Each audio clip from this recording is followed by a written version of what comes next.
মুরগির সামনে মুরগির ডিম আর মুরগির মাংস দিলে খাবে? আসুন সরাসরি চেক করি। তো গাইস, সরাসরি মুরগির খামারে যাচ্ছি, চলুন। আর বাসা থেকে আমি মুরগির মাংস হালকা করে ভেজে টুকরো করে নিয়েছি, যাতে করে এগুলো খেতে কোনো সমস্যা না হয়। আসসালামু আলাইকুম ভাই, খবর কেমন আছেন? এই ভাইয়ের সাথে কথা বলে গিয়েছিলাম যে সে তার খামারে আমাদের এই এক্সপেরিমেন্টটা অ্যালাউ করবে কিনা। এখান থেকে ঢুকবো? আচ্ছা। আর ঢুকতে না ঢুকতে এই বেচারা মুরগিগুলো ভয়ে কুপোকাত, এদিক ওদিক ছোটাছুটি করতেছিল। তারা ভাবতেছে, আরে এরা কারা, কোত্থেকে এলো এরা? তো এবার সরাসরি চেক করব যে মুরগি নিজের ডিম বা নিজের মাংস খায় কিনা।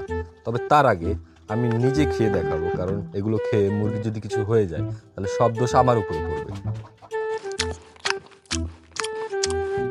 এবার মুরগিকে তার নিজেরই ডিম এবং মাংসটা খেতে দিব, দেখবো যে খায় কিনা।